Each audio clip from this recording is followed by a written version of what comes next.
Salut les couleurs, ici c'est Maxime, bienvenue sur ma chaîne YouTube. Ici nous parlons de foot, Barcelone, Visca Barça, Première Ligue et puis Champions League. Veuillez vous abonner sur ma chaîne pour avoir les actualités sur le football. Aujourd'hui c'était une soirée Champions League, on l'adore, c'est la coupe aux grandes oreilles. L'équipe qui gagne la Champions League domine l'Europe. Qui n'aimerait pas gagner la Champions League? J'aimerais que ce soit le Barça. Malheureusement pour cette soirée, ce n'était pas le Barcelone qui jouait. On avait comme match ce soir, il y avait, je pense, Brest-Paris Saint-Germain. Je pense que c'est terminé à 3-0. Victoire de Paris Saint-Germain. Je pense que tout le monde voyait bien le Paris gagner. Le Paris a dominé, je dirais, le match sur l'entièreté.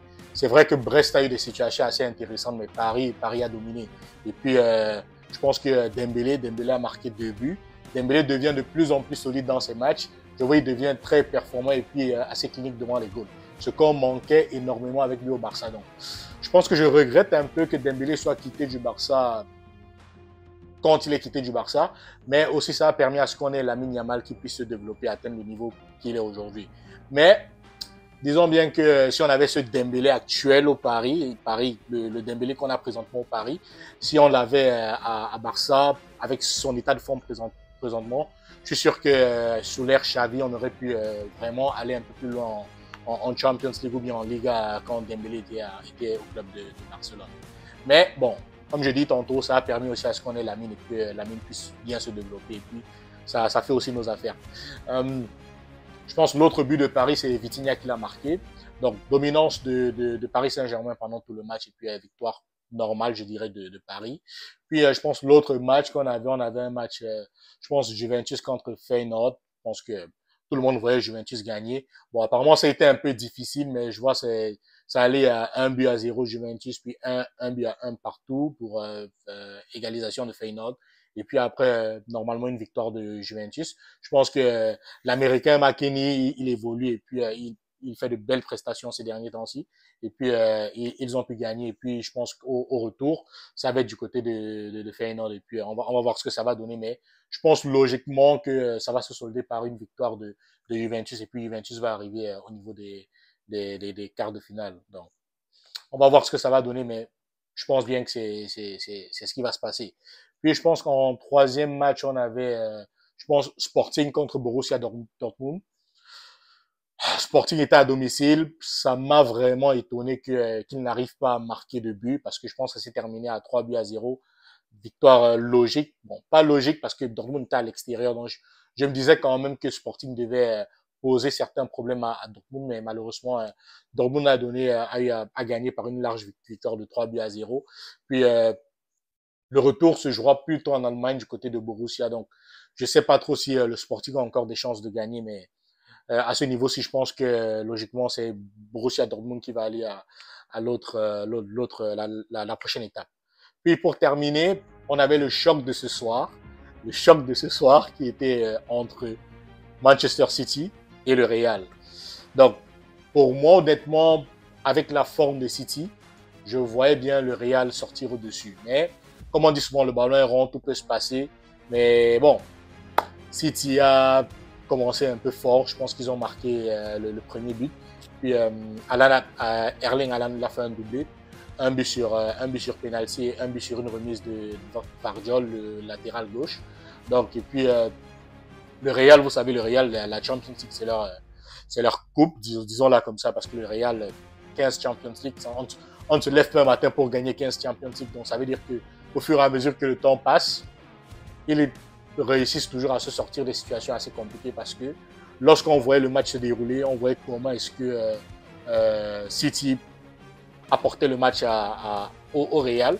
En plus à domicile, parce que City était à domicile, c'est important de le rappeler, mais que le Real tout de même réussisse à s'en sortir, donc il faut quand même remettre à César ce qui appartient à César. Donc le Real vraiment, c'est leur Champions League. Vraiment, ils jouent pas de façon très bonne, mais ils réussissent toujours à se sortir de certaines situations.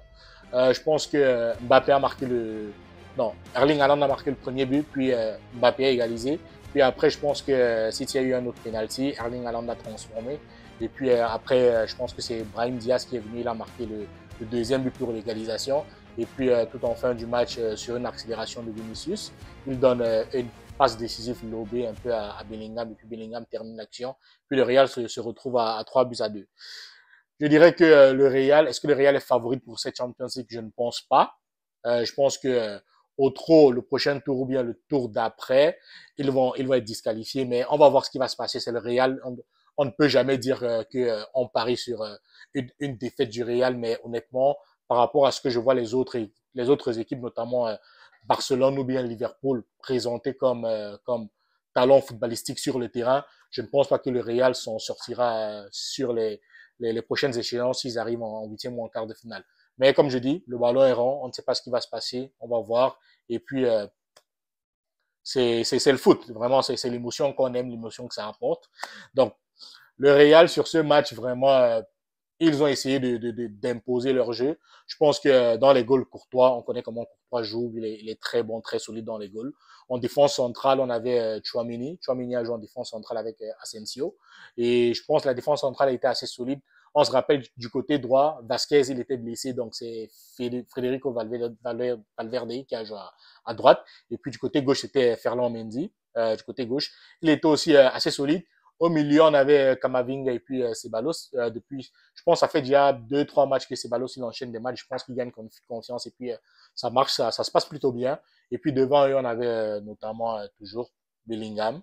Il fait son travail, une activité vraiment importante au milieu de terrain. Il est dans le secteur offensif, le secteur défensif. Il apporte aussi beaucoup défensivement, ça il faut le noter. Mais vraiment, il a une activité vraiment présente, que ce soit offensivement ou défensivement. À gauche, clairement, on avait Vinicius qui faisait vraiment ce qu'il a l'habitude de faire, apporter des différences, essayer de jouer sur le côté gauche, faire des différences, essayer d'entrer à gauche puis piquer pour ressortir avec une passe décisive ou bien terminer lui-même des fois ses actions dans les goals. Mais vraiment, sur ce match-ci, il était présent. Je pense qu'il fait un ou deux assists, mais c'est Vinicius. On sait à quoi s'attendre quand on joue contre quelqu'un comme Vinicius. Et puis, en pointe, on avait Kylian Mbappé qui a fait son match. Il a marqué son but. Et puis, à droite, on avait Rodrigo. Rodrigo aussi, qui récemment fait de très belles prestations.